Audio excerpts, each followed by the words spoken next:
वंदना करेंगे। गुरु ब्रह्मा गुरु विष्णु गुरु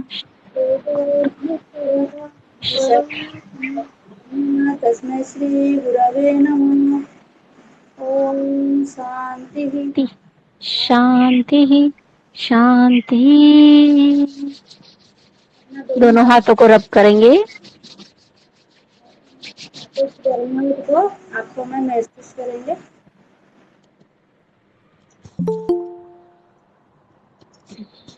जय श्री कृष्ण मैम।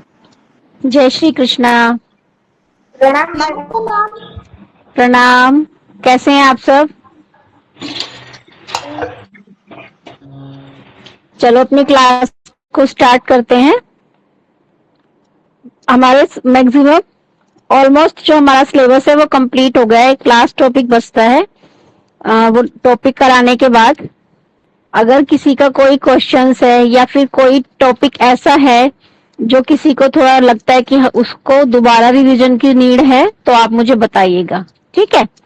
तो पहले अपना टॉपिक, अपना सिलेबस को कंप्लीट करते हैं। खाद्य पदार्थों में मिलावट से बचने के उपाय।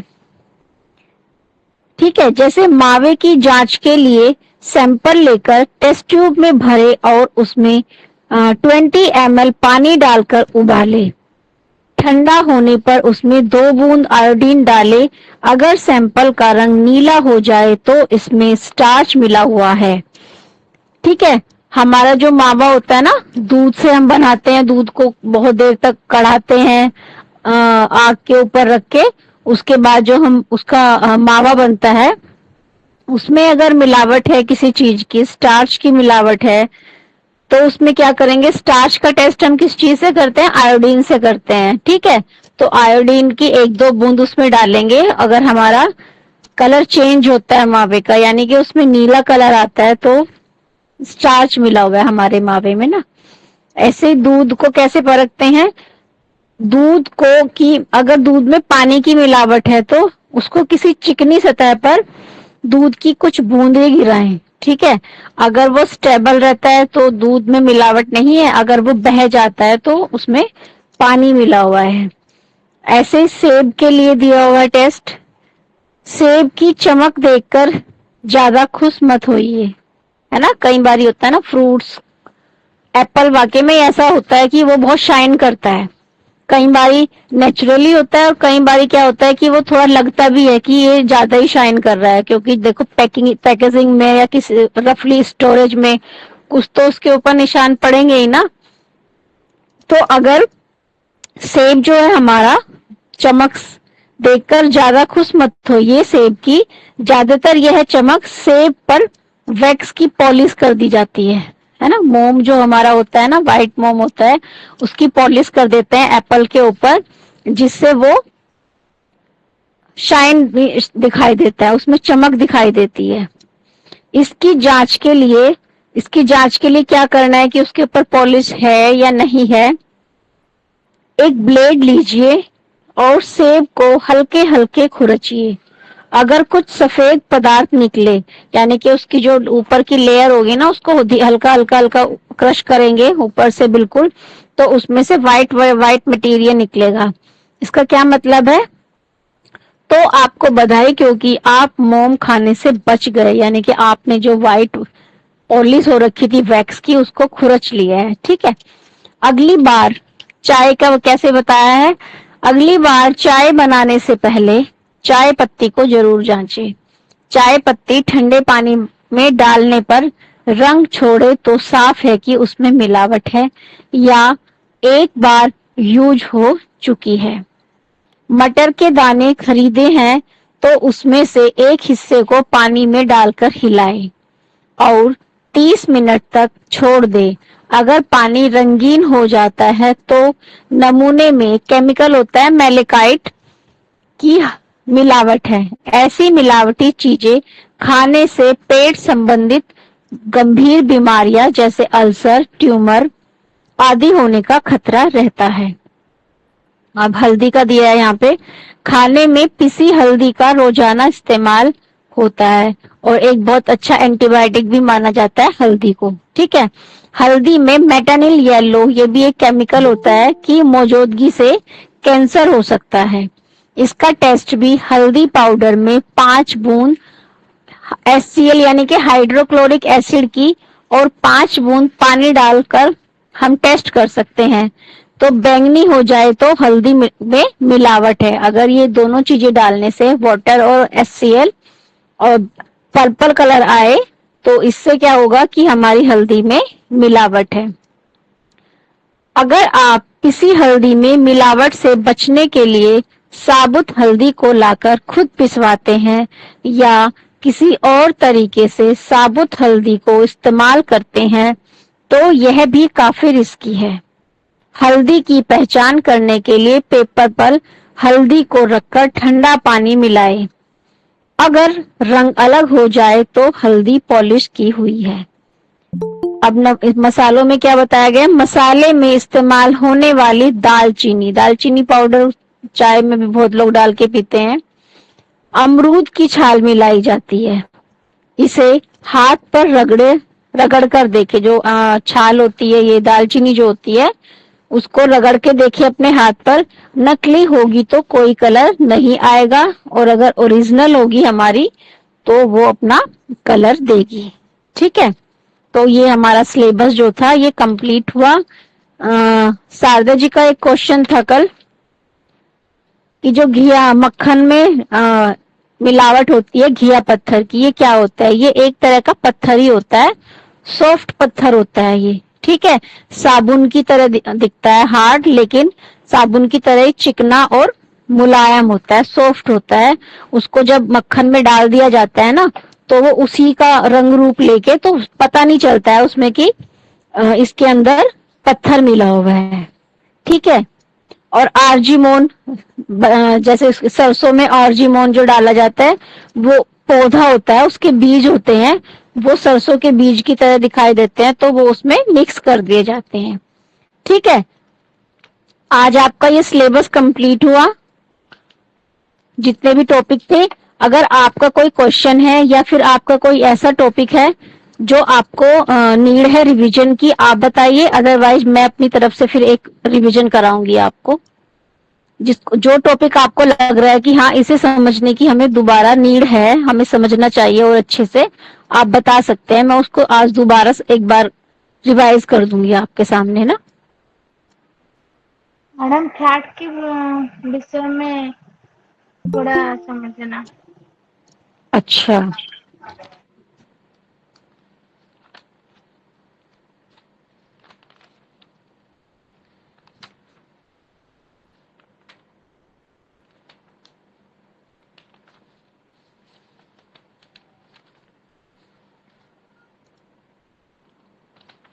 फैट,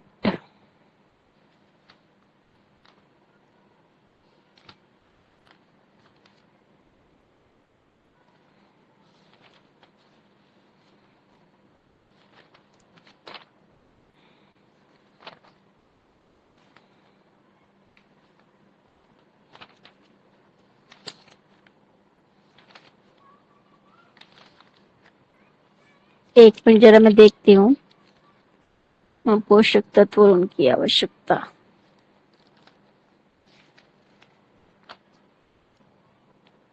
हम्म, 1 मिनट।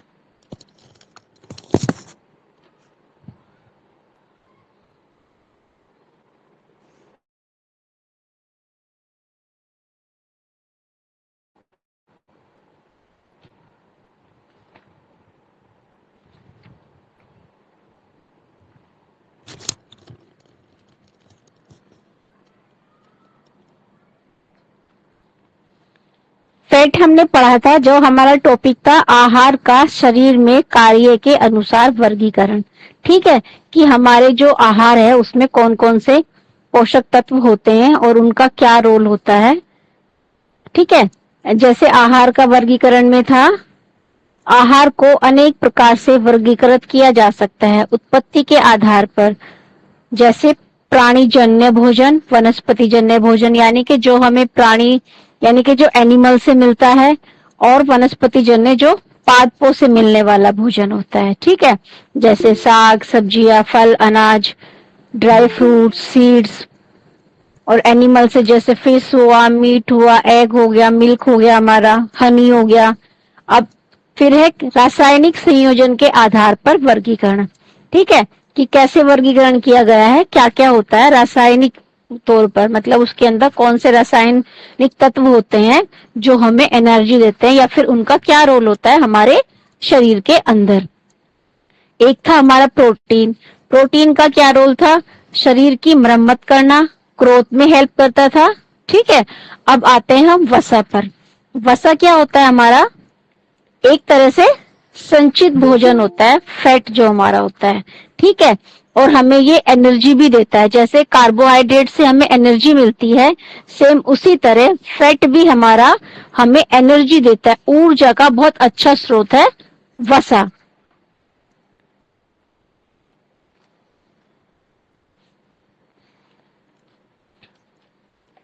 अब वसा के बारे में मैं आपको बताती हूँ। इसमें ये किसका संयोजन होता है, वसा में हमारा कार्बन, हाइड्रोजन और ऑक्सीजन से मिलकर बनता है। ठीक है, यह दो प्रकार का होता है। फैट भी हमारा कितना होता है, दो तरह का होता है, एनिमल वाला और जो हमें एनिमल से मिल रहे हैं खाद्य पदार्थ, उसमें भी फैट होता है, और जो हमें वनस्पति से मिल रहे हैं उनमें भी फैट होता है हमारा। जैसे दूध, घी, दही, मक्खन, पनीर, इन सब में फैट होता है भरपूर मात्रा में। जैसे मछली, अंडा, ये सब हमारे एनिमल से हमें फूड मिलते हैं। और जैसे हमारा अखरोट हो गया, मूंगफली हो गई, बादाम, ये सब कैसे होते हैं, फल फ्रूट, ये हमारे वनस्पति से मिलते हैं। और ये और बाकी जितने भी सभी तेल होते हैं, ये सब वनस्पति जन्य होते हैं, यानी कि ये हमें प्लांट से मिलते हैं।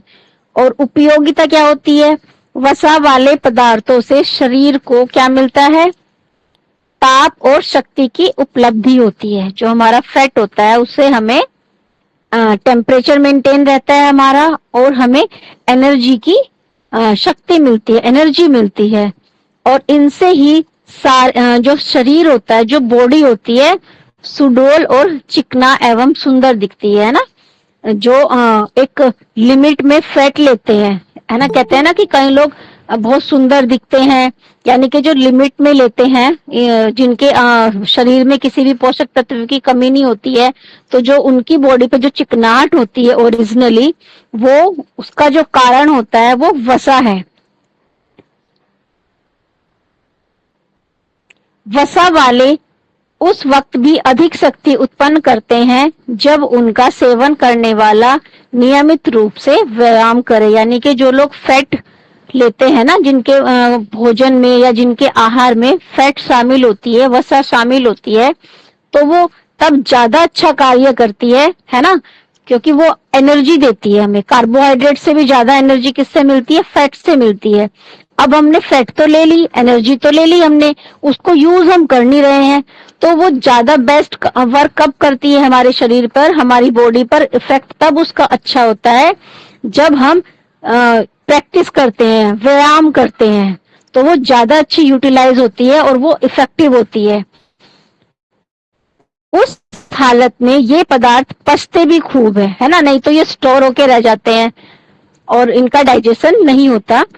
यह इसलिए होता है कि व्यायाम करने से ऑक्सीजन का ग्रहण शरीर में अधिक होता है। जब हम व्यायाम करते हैं तो हमारी जो ऑक्सीजन इनटेक होता है वो अधिक होता है, जिससे कार्बोनिक एसिड गैस अधिक तैयार होती है, जो वसा वाले पदार्थों द्वारा अधिक शक्ति उत्पन्न करने में कारण बनती है।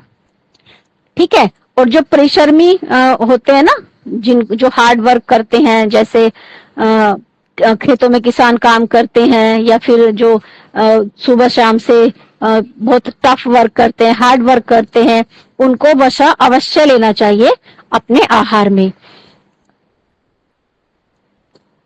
इस तत्व की कमी या अभाव से शरीर असुंदर, अगर ये होगा ना कि आप फैट तो लिए जा रहे हैं, काम अपने शरीर से कुछ ले नहीं रहे हैं आप, ठीक है, तो उससे क्या होगा, उसकी अभाव से या उसकी अधिकता से आप भद्दे हो जाएंगे। सबसे पहले क्या होना, आप पे मोटापा आना शुरू हो जाएगा, आपकी चर्बी बढ़नी शुरू हो जाएगी, आपका शरीर असुंदर हो जाएगा, बेडोल हो जाएगा, ठीक है, आप निर्बल हो जाएंगे अंदर से। बाहर से आपको लगेगा कि आप मोटे दिखाई दोगे, लेकिन अंदर से आपकी जो शक्ति होगी, एनर्जी होगी, वो धीरे धीरे क्षीण होती चली जाएगी। साथ ही साथ इसकी अधिकता से, मतलब कमी से भी और अधिकता से भी मोटापा, भद्दा रोगी बेडोल हुए बिना नहीं रह सकता, ठीक है। तो जो लोग वसा अपने आहार में लेते हैं, यानी कि अगर हम अपनी डाइट के अकॉर्डिंग ले रहे हैं, यानी कि जितनी हमारे शरीर को आवश्यकता है, हम उतनी फैट अगर अपने आहार में ले रहे हैं, तो वो हमारे लिए सुपाच्य होती है, बेस्ट होती है। इसकी कमी से भी नुकसान है और इसकी अधिकता से भी नुकसान है। और जो पाचन होता है, इसका पाचन हमारा स्टमक से स्टार्ट होकर स्मॉल इंटेस्टाइन में डाइजेस्ट पाचन क्रिया कंप्लीट होती है फैट की, ठीक है, क्लियर हुआ? कि मैम छोटे बच्चे हैं वो मतलब एक से ज्यादा बड़े लगने लगते हैं, वो किस गुण से लगते हैं? हाँ देखिए, जैसे आजकल का जो खान पान हो रहा है ना, जैसे छोटे बच्चे हैं वो कई अधिकतर वो ही बच्चे इस तरह के दिखाई देते हैं जो ज्यादा फास्ट फूड या जंक फूड पे डिपेंड होते हैं, है ना। उस टाइम तो पता नहीं चलता जब वो लेते हैं, कुछ थोड़ा इस तरह का भी उनका शरीर बन जाता है, क्योंकि उसमें क्या है, एक तरह से फैट ही है, किस तरह से वो किस ऑयल में बनाया गया है, उसमें क्या मिलावट है। तो एक ये भी कारण है, जो बच्चे होते हैं अपनी एज से पहले मोटे हो जाते हैं, उनका शरीर बेडोल हो जाता है, उनकी ग्रोथ प्रॉपर नहीं हो पाती है। तो ये जंक फूड का भी एक मेन रीजन होता है, और एक सबसे मेन जो कारण है, ठीक है, कुछ बच्चे ऐसे होते हैं इनको भी पचा जाते हैं, वो उनकी फिजिकल एक्टिविटी के कारण, है ना। कुछ बच्चे होते हैं फिजिकल एक्टिव नहीं होते हैं, वो भाग दौड़ खेल कूद में उनका कोई इंटरेस्ट नहीं होता है, ठीक है। अब उन्होंने खाया, बड़े लोग तो क्या करते हैं, फिर भी थोड़ा बहुत काम करेंगे, बच्चे ने खाया पिया, वो बैठा हुआ है, टीवी देख रहा है, घंटों घंटों मोबाइल में लगा हुआ है, तो उसका जो शरीर है वो काम कर ही नहीं रहा है, तो वो जितना भी ले रहा है, वो ये सब छोटे छोटे कारण होते हैं, जंक फूड लेना, फिजिकल एक्टिविटी ना होना, इन सब से जो बच्चों की ग्रोथ होती है ना, वो रुक जाती है, या फिर उनका शरीर जो होता है वो बेडोल हो जाता है। तो बच्चों की ग्रोथ के लिए अब उनके आहार के साथ साथ उनकी फिजिकल एक्टिविटी भी बहुत मायने रखती है। जितना बच्चा फिजिकल एक्टिव होगा ना, वो उतना ही, मतलब अगर हैवी भी होगा तो वो धीरे धीरे धीरे धीरे अपने उसका जो शरीर होता है वो बैलेंस में आ ही जाता है। तो जब ग्रोइंग स्टेज होती है, उस टाइम बच्चे को खूब खेलने कूदने देना चाहिए। नेक्स्ट पूछिए मैम। हाँ जी। पाचन अवशोषण का हाँ, पाचन एक बार फिर से बताइए क्या पूछ रहे हैं आप मीनाक्षी जी? आहार का पाचन अवशोषण जो है। अच्छा अच्छा, जो हमारा टॉपिक है ये, हाँ, आहार का पाचन एवं अवशोषण, है ना। अच्छा,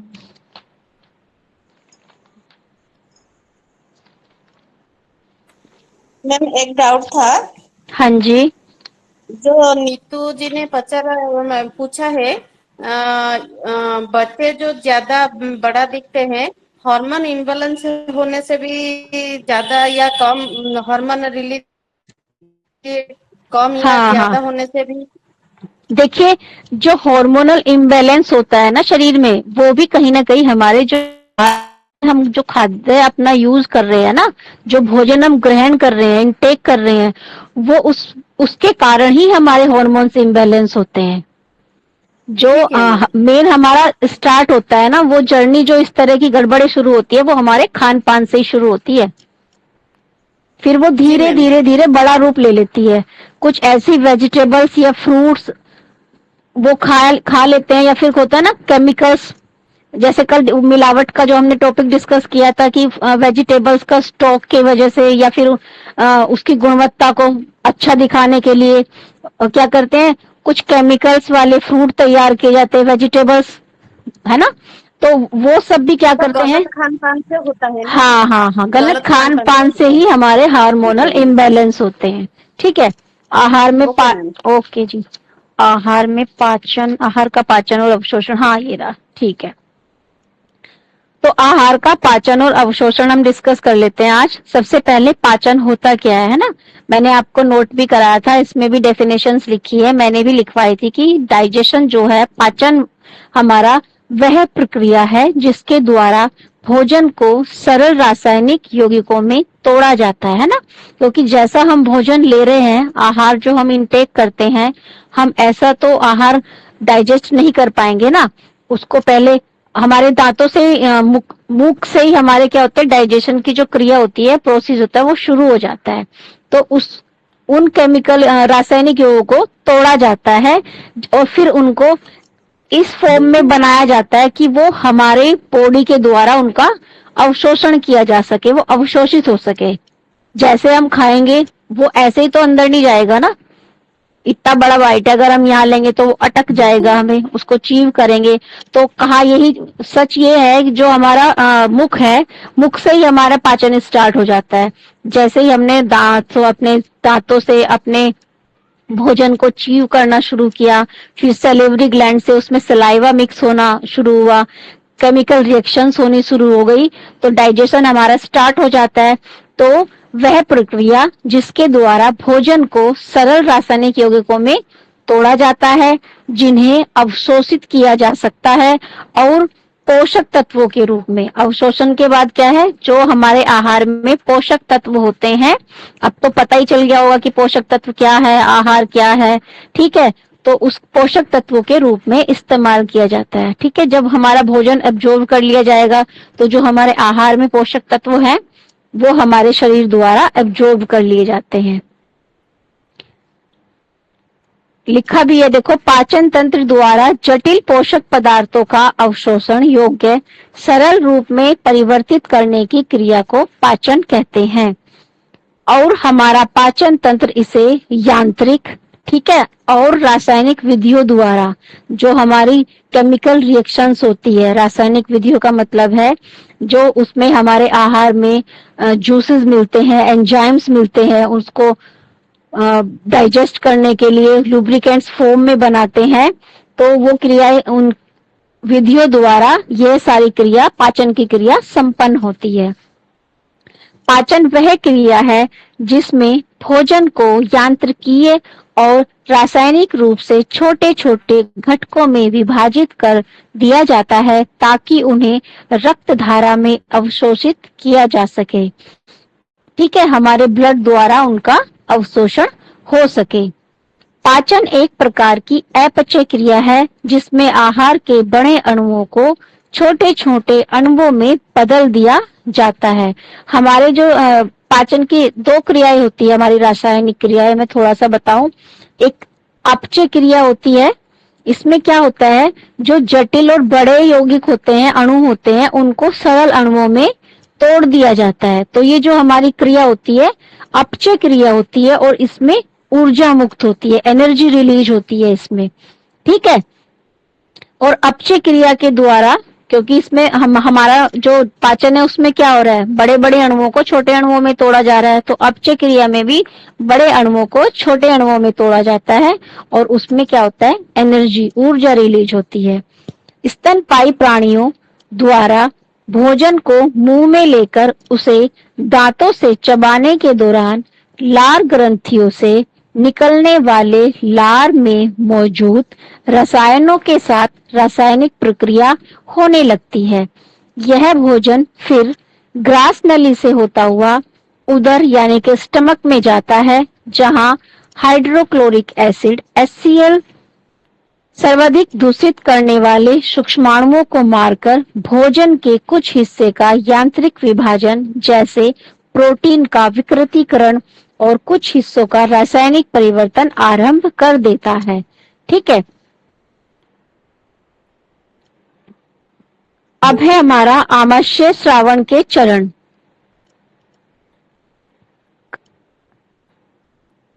कपालीय चरण। यह चरण आहार के उदर में प्रवेश करने से पहले होता है और इसमें खाने और पाचन के लिए शरीर द्वारा की गई तैयारियां शामिल है। दृश्य और विचार, जैसे हमने भोजन को देख रहे हैं और भोजन को देख के कैसे विचार आ रहे हैं, ये जो है हमारा कपालीय चरण होता है, हमारे मस्तिष्क में की सतह पर उत्तेजित करते हैं, ठीक है, जो सेरेब्रल कॉर्टेक्स होते हैं। स्वाद और गंध के उद्दीपन को अधः स्वेतक और मेरु रज्जा में भेजा जाता है। इसके बाद उसे वेगस तंत्रिका और एसिटाइलकोलाइन के श्रावण से गुजारा जाता है। इस चरण में आमाशय श्रावण अधिक देर तक 40% तक बढ़ जाता है। उदर की अम्लीयता इस बिंदु पर आहार के द्वारा बफर नहीं की जाती और इस प्रकार सोमेटोस्टेटिन के डीएल सेल श्रावण के द्वारा भित्तीय अम्ल श्रावण और जी सेल गैस्ट्रिन श्रावण गतिविधि रोकने का कार्य होता है। जो हमारा भोजन होता है, ठीक है, ये आमाशय चरण था। मैंने एक फ्लो चार्ट के थ्रू भी आपको बताया था। जैसे हमारा फर्स्ट स्टेप हो गया माउथ, ठीक है, फिर इनसाइड स्टमक, फिर स्मॉल इंटेस्टाइन। इनके थ्रू होते होते हमारा जो आहार का डाइजेशन होता है वो कंप्लीट हो जाता है, यानी कि जो मैक्सिमम डाइजेशन होता है वो हमारा छोटी आंत के अंदर होता है, ठीक है। अब आमाशय चरण, स्टमक में क्या होता है, इस चरण में 3 से 4 घंटे लगते हैं। यह उदर के फुलाव, उदर में आहार की मौजूदगी और पीएच की कमी द्वारा उद्दीप्त किया जाता है। फुलाव से लंबी और आंत्रपेशी स्तर का प्रावर्तित क्रियाएं सक्रिय करती है। इससे एसिटाइल कोलाइन का श्रावण सक्रिय होता है, जिससे और अधिक आमाशयी जूस का श्रावण होता है। जैसे ही प्रोटीन उदर में प्रवेश करता है, जो हमारा प्रोटीन अलग हुआ है, तो वह हाइड्रोजन आयंस के साथ जुड़ जाता है, जिससे उदर का पीएच 1 से 3 तक गिर जाता है। गैस्ट्रिन और एचसीएल श्रावण का अवरोधन हटा दिया जाता है, जिससे जी सेल गैस्ट्रिन का श्रावण करने के लिए ट्रिगर हो जाता है, उत्तेजित हो जाता है, ठीक है।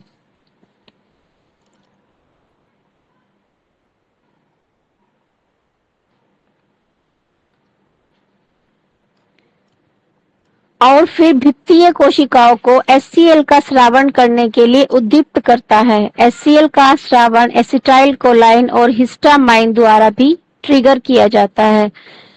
आंत्र चरण, ठीक है, इंटेस्टाइन वाला स्टेप में क्या है, इस चरण के 2 भाग होते हैं, उद्दीपक और अवरोधक। आंशिक रूप से पचा हुआ आहार पाचन तंत्र में भर जाता है। इससे आंतों का गैस्ट्रिन स्रावित होने के लिए ट्रिगर हो जाता है। एंट्रोगैस्ट्रिक प्रावर्तित क्रिया वेगल नाभिक का अवरोधन करती है और संवेदी फाइबर सक्रिय करती है, जिसके कारण पाइलोरिक इंस्टिफिकर कस जाता है ताकि और आहार प्रवेश ना कर सके और स्थानीय प्रावर्तित क्रिया को अवरोधित करता है, ठीक है। अब है हमारा मुख द्वार। मुख द्वार में हमारा क्या होता है, मनुष्यों में पाचन क्रिया मुख द्वार से ही आरंभ होती है। मैंने जैसे बताया था ना कि जो हमारा पाचन होता है वो मुख से ही स्टार्ट हो जाता है, जहां पर आहार को चबाया जाता है। मुख द्वार में एक्सोक्रिन लार ग्रंथियों की 3 जोड़ियां पैरोटिड, सब मैंडिब्यूलर और अहजीवी द्वारा बड़ी मात्रा में लार स्रावित की जाती है और उसे जीव की मदद से चबाए गए भोजन में मिलाया जाता है। लार का काम क्या होता है, हमारे भोजन में लार जो मिलती है वो हमारे आहार को एक लुब्रिकेंट्स फॉर्म में कन्वर्ट कर देती है ताकि वो आसानी से स्वेलो हो सके, निगला जा सके।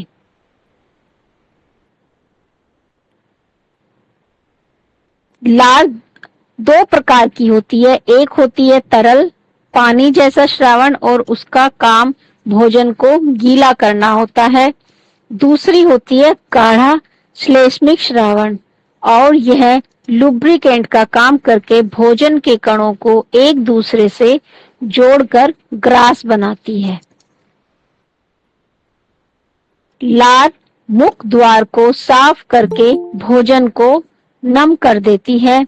और इसमें आपने देखा होगा जब हम खाना चबा लेते हैं और वो ग्रास बन के अंदर गटकते हैं, उसको स्वेलो करते हैं, उसके बाद हमारा माउथ जो होता है ना एक तरह से साफ हो जाता है, जो बाइट हमने उस टाइम ली थी वो नहीं रहती।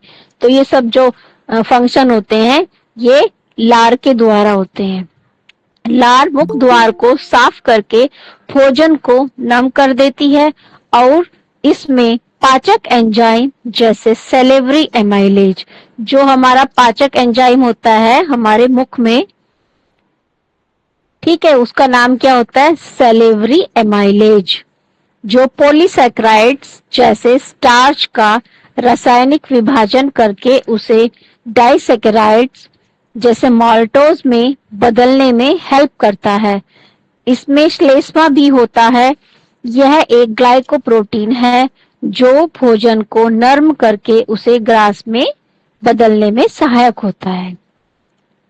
निगलने पर चबाया गया आहार, जब हमने आहार को निगल लिया, आहार ग्रास नली में लाया जाता है और ओरोफेरिंक्स या हाइपोफेरिक्स से गुजरता है। निगलने के तंत्र का समन्वय मेडुला में स्थित निगलने के केंद्र और संयोजक अंगों में किया जाता है।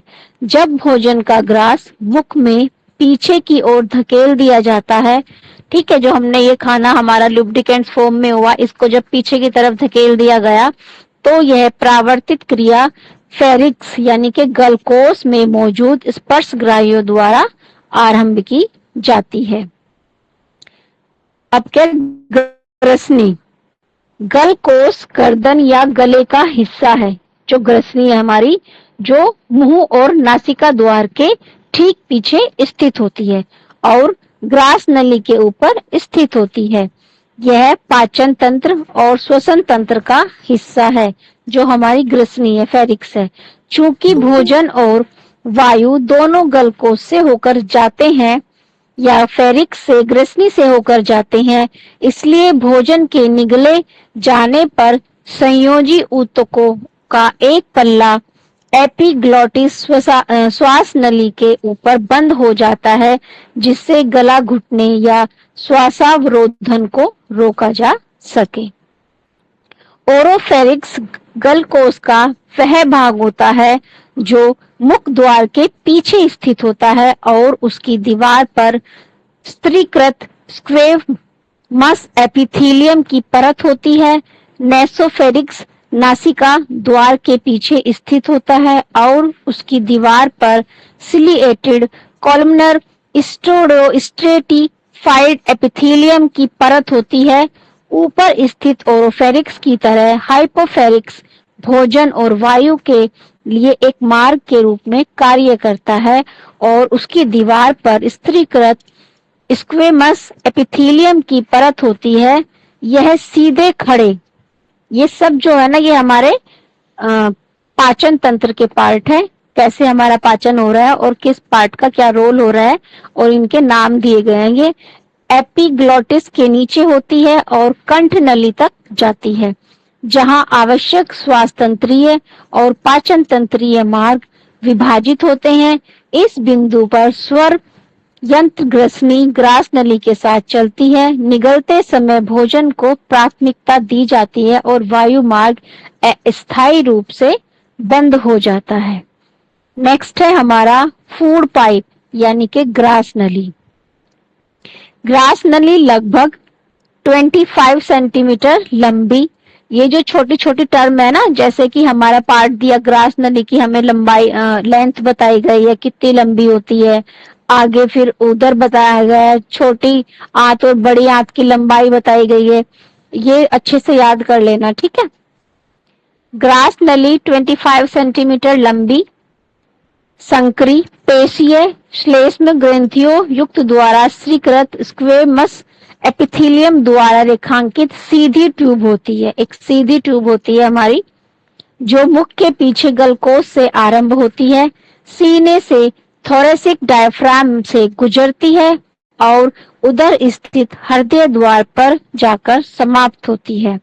ग्रास नली की दीवार महीन मांसपेशियों की 2 परतों की बनी होती है, जो ग्रास नली से बाहर तक एक सतत परत बनाती है और लंबे समय तक धीरे धीरे संकुचित उसमें कंस्ट्रक्शन होती है। इन मांसपेशियों की आंतरिक परत नीचे जाते छल्लों के रूप में घुमावदार मार्ग में होती है, जबकि बाहरी परत लंबवत होती है। ग्रास नली के शीर्ष पर ऊतकों का एक पल्ला टिश्यूज होते हैं, टिश्यूज का एक पल्ला होता है जिसे एपिग्लॉटिस कहते हैं, जो निगलने के दौरान के ऊपर बंद हो जाता है, जिससे भोजन श्वास नली में प्रवेश न कर सके। तो जो हमारा एपिग्लॉटिस होता है वो किस में हेल्प करता है?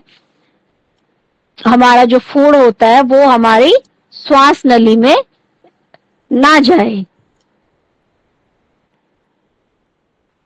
जिससे भोजन श्वास नली में प्रवेश न कर सके। चबाया गया भोजन इन्हीं पेशियों के कर्मांकुचन यानी कि उनमें कॉन्ट्रैक्शन होता है, कर्मांकुचन के द्वारा ग्रास नली से होकर उदर तक धकेल दिया जाता है, उसको स्टमक में भेज दिया जाता है।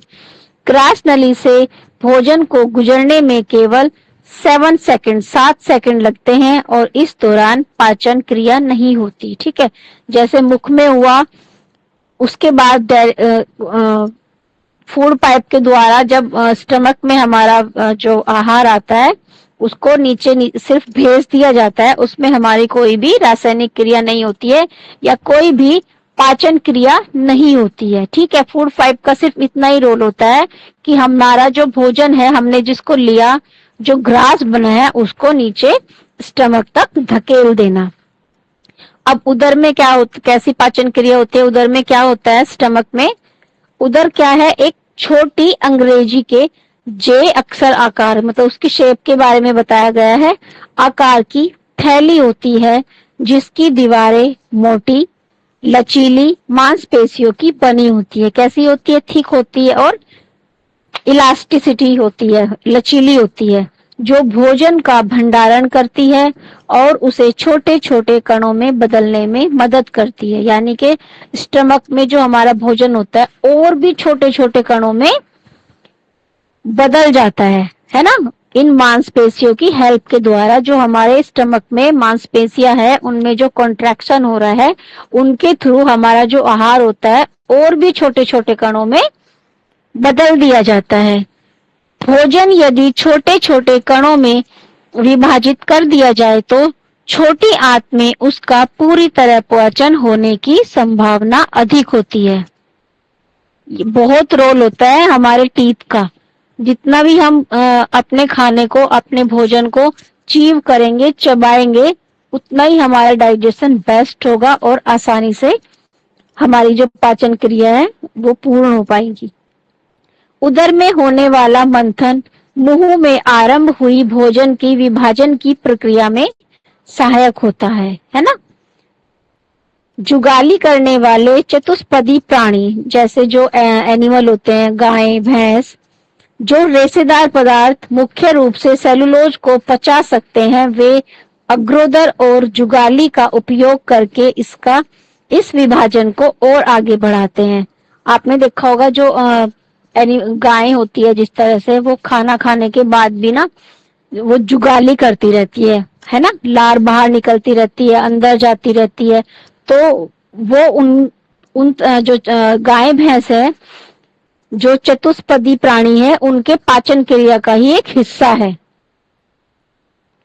खरगोश और अन्य कुछ प्राणी पदार्थों को अपने सारे पाचन तंत्र से 2 बार गुजारते हैं।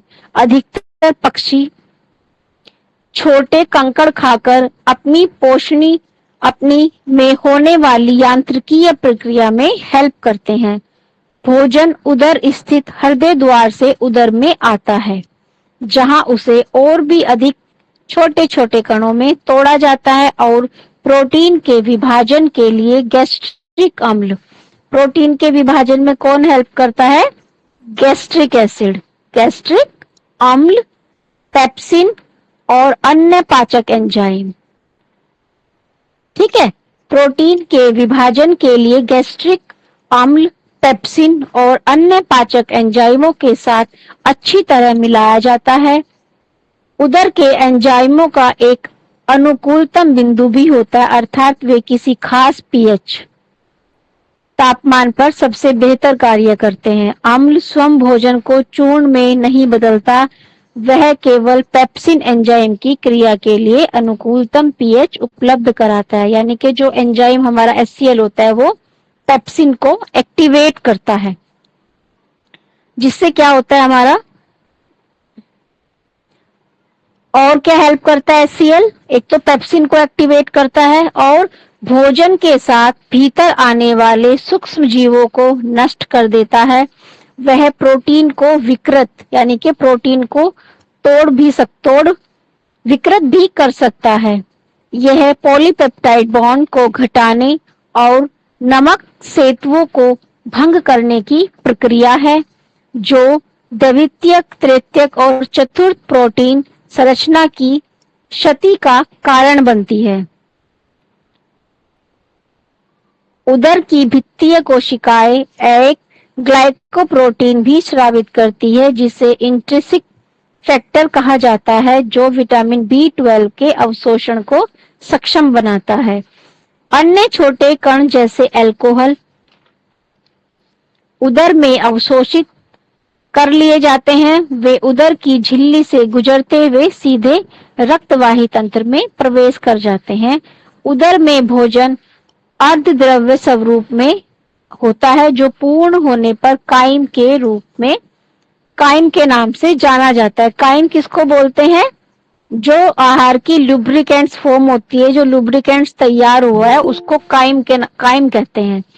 अन्न नली का अनुप्रस्थ भाग उदर के भीतर 4 या 5 श्लेष्मिक झिल्ली के तहत वर्णन स्पष्ट और सुविकसित परतों का उजागर करता है।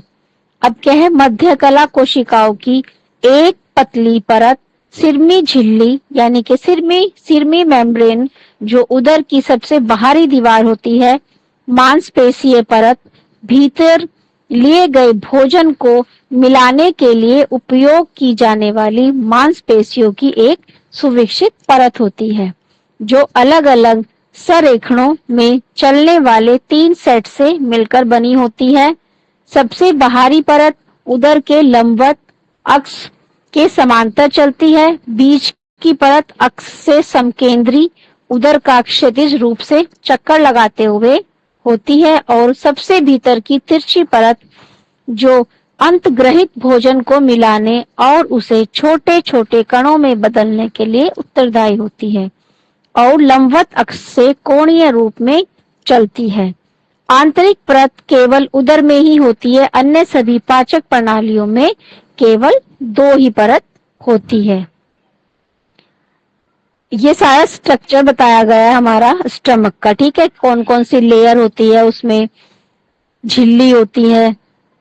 अब हम और ये देखो, ये जैसे यहाँ पे बताए गए हैं, इसको भी थोड़ा सा बड़ा डिस्कस करती हूँ। श्लेष्मिक झिल्ली बहुत बार मुड़ी हुई सबसे अंदरूनी परत होती है। इसे एपिथेलियम, लमीना प्रोपिया और मस्क्यूलरिस म्यूकोसा में विभाजित किया जाता है, जो ये मेम्ब्रेन होती है। हालांकि कुछ लोग सबसे बाहरी मस्क्यूलरिस म्यूकोसा को एक अलग परत मानते हैं, क्योंकि यह अंतजनस्तर या एंडोडर्म के बजाय पूर्व मध्य जनस्तर या मेसोडर्म से विकसित होती है, और इस तरह कुल 5 परतें होती है। एपिथेलियम, लमीना संयोजी ऊतकों से भरी होती है और आमाशय ग्रंथों से ढकी रहती है, जो सरल या नलीदार शाखाओं वाली होती है, और श्लेष्मा हाइड्रोक्लोरिक एसिड, पेप्सिनोजन, रेनिन का स्रावन करती है। श्लेष्मा भोजन को चिकना बनाती है। हाइड्रोक्लोरिक एसिड उदर की दीवारों को प्रभावित करने से रोकती है ना। देखो हाइड्रोक्लोरिक एसिड का फंक्शन क्या हुआ, एक तो उदर की दीवारों को प्रभावित करने से रोकती है, यानी कि उनको क्षति होने से बचाती है, और दूसरा हमारा जो पेप्सिन है, पेप्सिन एंजाइम को एक्टिवेट करती है। अब हमारी आती है छोटी आंत। उदर से संसाधित किए गए भोजन के बाद जठराग्नीय निर्गमीय संकोची पेशी से होकर छोटी आंत में भेज दिया जाता है। दूधिया कायम के पाचन तंत्र में प्रवेश करने के बाद पाचन और अवशोषण प्रक्रियाओं का एक बड़ा भाग यहीं पर संपन्न होता है। यहाँ पे हमारा पाचन भी कंप्लीट होता है और जो हमने आहार लिया है और जो डाइजेशन हमारी कंप्लीट हुई है उसका अवशोषण, हमारे आहार का अवशोषण भी छोटी आंत में शुरू होता है। यहाँ उसे 3 अलग अलग द्रव्यों से मिलाया जाता है। पित्त यानी कि बाइल, जो अवशोषण करने के लिए वसा का इमल्सीकरण करता है। काइम को निष्प्रभावी करता है और इसका उपयोग बाइल और बाइल एसिड जैसे अपशिष्ट उत्पादों को बाहर निकालने के लिए किया जाता है। पित्त का उत्पादन यकृत यानी कि लीवर के द्वारा किया जाता है और फिर उसे पित्ताशय में भंडारित किया जाता है। ये इंपॉर्टेंट लाइन है, देखो इसको अंडरलाइन कर सकते हैं, कई बार क्वेश्चन आ जाते हैं इसे ना कि पित्त का उत्पादन कहाँ से होता है और उसको स्टोर कहाँ किया जाता है। तो जो बाइल होता है, पित्त होता है, वो हमारे यकृत के द्वारा तैयार किया जाता है और उसको पित्ताशय में स्टोर किया जाता है। पित्ताशय में मौजूद पित्त बहुत अधिक सांद्र होता है। अग्नाशय द्वारा बनाया गया पाचक रस क्षारीय श्लेष्मिक ग्रंथ झिल्लियों के आंत्र एंजाइमो माल्टोज लैक्टोज और सुक्रोज केवल संकरों और संसाधित करते हैं। ट्रिप्सिन और काइमोट्रिप्सिल शामिल होते हैं। ठीक है, जब छोटी आंत में पीएच स्तर बदलता है और धीरे धीरे समाक्षारीय हो जाता है और इसे अधिक एंजाइम सक्रिय हो जाते हैं, रासायनिक रूप से विभिन्न पोषक तत्वों को और छोटे अणुओं में विभाजित कर देते हैं ताकि वे रक्त वाहिकीय या लसीकीय तंत्रों में अवशोषित कर लिए जाएं। ठीक है, अब बड़ी आंत में क्या होता है, हमारा छोटी आंत से होकर गुजरने के बाद भोजन बड़ी आंत में प्रवेश करता है। बड़ी आंत में पाचन की क्रिया इतनी अवधि तक की जाती है जिससे आहार नली के बैक्टीरिया क्रिया करके किण्वन कर सके, जिसमें छोटी आंत में संसाधन के बावजूद बचे रह गए कुछ पदार्थों को विभाजित किया जाता है। विभाजन के कुछ उत्पाद अवशोषित कर लिए जाते हैं। मनुष्यों में इन पदार्थों में सबसे जटिल सैकेराइड, मनुष्यों में अधिकतम 3 डाइसैकेराइड पचाए जा सकते हैं, शामिल होते हैं। इसके अलावा कई पृष्ठवंशियों में बड़ी आंत द्रव्य को पुनः अवशोषित कर लेती है। रेगिस्तानी जीवन शैली वाले कुछ पृष्ठवंशियों में इन पुनर्शोषण के कारण सतत अस्तित्व संभव होता है। मनुष्यों में बड़ी आंत लगभग 1.5 मीटर लंबी होती है। ठीक है, और छोटी आंत कितनी होती है, 7 मीटर लंबी। छोटी आंत साइज में बड़ी होती है और बड़ी आंत साइज में छोटी होती है। इसके 3 भाग होते हैं। छोटी आंत से मिलने वाले बिंदु पर स्थान अधांत्र, बृहदांत्र और मलाशय। बृहदांत्र के भी 4 आगे भाग होते हैं, आरोही बृहदांत्र, अनुप्रस्थ, अवरोही और अवग्रह। बड़ी आंत ग्रास से पानी सोख लेती है और मल को जब तक जमा रखती है तब तक कि उसे बाहर निकाल नहीं दिया जाता। जो आहार उत्पाद विलाई से होकर निकल सकते हैं उसे सेलुलोज, आहार फाइबर, उन्हें शरीर के अन्य अपशिष्ट पदार्थों में मिला दिया जाता है और वे कड़ा और सांद्र मल बन जाते हैं। यह मल एक निश्चित अवधि के लिए मलाशय में रहता है और फिर आकुंचन और शिथिलन के कारण गुदा द्वार के जरिए शरीर से निकाल दिया जाता है। इस अपशिष्ट पदार्थ का बाहर निकलना गुदा की संकोचक पेशी द्वारा नियंत्रित किया जाता है। ठीक है, ये हमारा कंप्लीट हुआ, मैंने रिपीट किया है। आई थिंक आप सबको क्लियर हो गया होगा हमारा पाचन और उसका अवशोषण। ठीक है,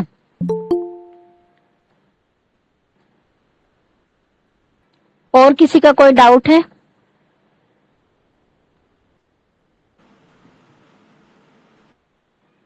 मैडम बाइल का कलर येलो होता है क्या? जो बाइल जूस होता है हमारा, हाँ हाँ जी, येलो कलर का लिक्विड होता है हमारा। ओहो, उसका काम क्या है मैडम, बाइल जूस का काम?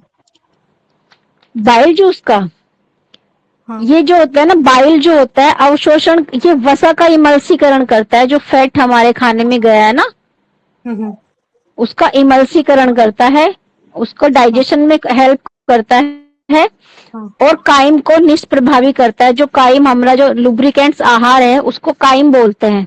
ठीक हाँ है, हाँ बार बार लुब्रिकेंट्स फूड ना इस्तेमाल करके काइम वर्ड यूज किया गया है, उसको हाँ निष्प्रभावी करता है। और इसका उपयोग विलीन और पित्ताम्ल जैसे अपशिष्ट पदार्थों को भी बाहर निकालने में किया जाता है। जो बाइल होता है हमारे जो अपशिष्ट उत्पाद होते हैं उनको भी बाहर निकालने में पित्त का रोल होता है। और इसका मैंने उत्पादन बताया ही है, लीवर में होता है और जो स्टोरेज होता है वो पेंक्रियाज यानी कि अग्नाशय में होता है। और फिर जब इसकी डाइजेशन में नीड होती है इसको हाँ सिक्रेट कर दिया जाता है, इसका श्रावण कर दिया जाता है।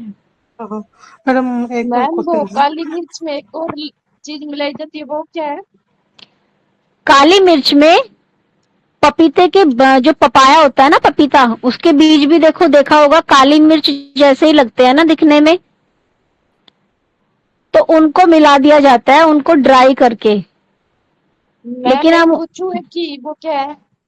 अच्छा अच्छा, चूहे की जो मींगन होती है यानी कि जो चूहे की जो मल होता है जो चूहे का ना उसको मींगन बोलते हैं। इसमें आपके जो लिखा गया है ना मींगन, उसको वर्ड दिया गया है।